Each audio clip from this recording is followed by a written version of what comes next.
Welcome to The Explainer. Today, we are diving into a trait that our culture just loves to praise, perfectionism. We think of it as this secret sauce for success, right? The mark of a true high achiever. But what happens when that drive for perfection goes into overdrive and starts doing more harm than good? Let's unpack that. You know that feeling? For a lot of really smart, driven people, this isn't just a saying, it's their constant reality. It's a mind that's always on, always analyzing, always looking for an angle everyone else missed. And yeah, sometimes it feels like a superpower, but it has a hidden cost.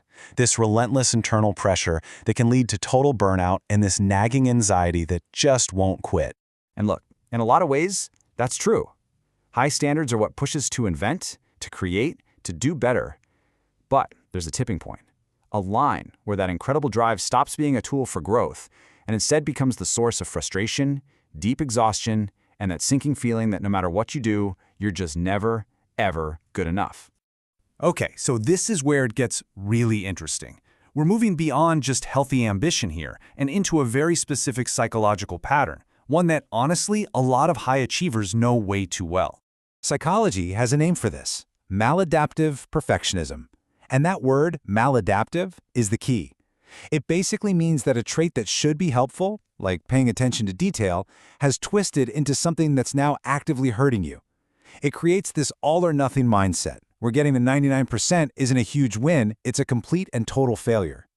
And that's the crucial point right there, that turning point. Think of your high standards like a really sharp knife. At first, it helps you carve out success with incredible precision.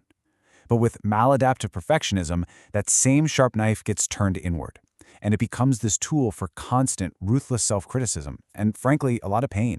It's so important to see the difference here. On one side, you've got healthy ambition. That's about striving for excellence, actually enjoying the process, and seeing mistakes as, learning opportunities. But on the other side, that's maladaptive perfectionism. And it's not really driven by a desire to achieve. It's driven by this deep, desperate fear of failing. The real goal isn't to succeed, it's to avoid the shame of anyone ever seeing you as less than perfect.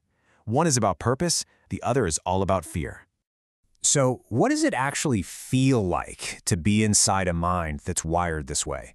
Because this isn't just about what you do. It's about a constant and honestly a pretty exhausting internal monologue. It all starts with overthinking.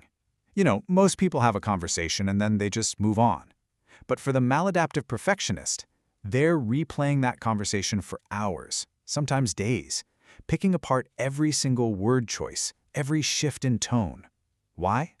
Because their brain's threat detection system is basically on high alert all the time. But it's not scanning for lions and tigers, it's scanning for social mistakes or intellectual errors. Every little interaction feels like a high-stakes test.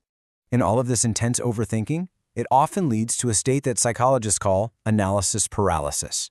Now, you'd think that more thinking would lead to better decisions, right? Well, in this case, the exact opposite happens.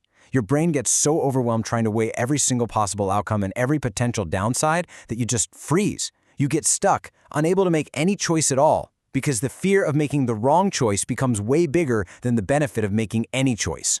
So this inner world is pretty much defined by a few key struggles. First, there's this constant, crushing pressure to succeed, where every task feels like a final exam on your worth as a human being. Then there's this inability to just accept simple answers. You have to question everything, dig deeper, because your self-worth is often tied to solving really complex problems. So, simple, routine stuff, it can feel painfully boring. And when you put all that together, the pressure, the constant self-doubt, it all builds up to this one persistent, nagging fear.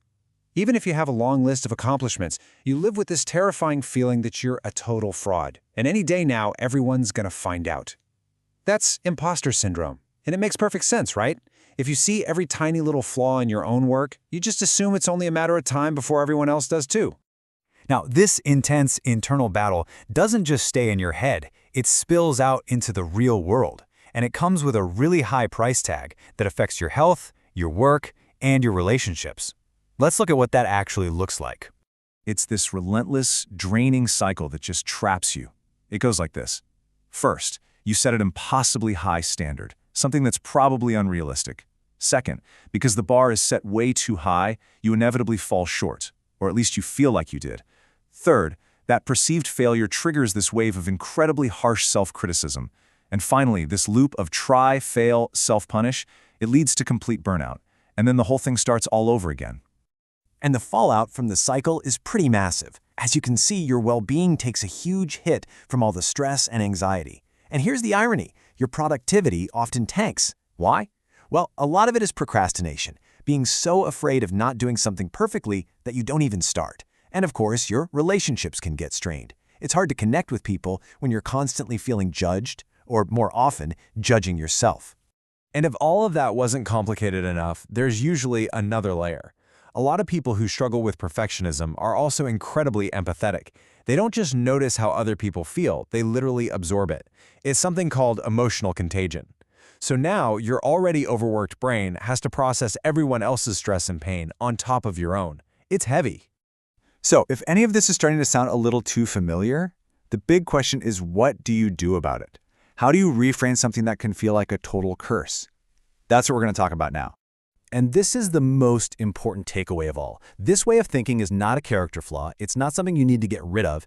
It's about learning to manage a really powerful, high-performance mind. It's like having a Formula One race car for a brain. You can't drive it like a minivan. It needs different handling. You got to know when to hit the gas, and crucially, when to ease off. And that is the real key. The goal isn't to stop being a perfectionist. It's about developing the self-awareness to know when that drive is actually helping you and when it's just sabotaging you. It's learning to hit pause and ask, is this helping me grow or is it just causing me pain? It's understanding that good enough isn't giving up. It's a strategic choice to save your energy for the things that truly matter. And really, that's the big question this all leads to. It's this paradox that so many brilliant, capable people live with every single day. Just acknowledging that duality, that the same mind that gives you incredible insight is the one that causes you so much anxiety, that's the first step. It's the first step toward finding a more balanced and ultimately a more peaceful way to exist in the world. Thanks for joining us.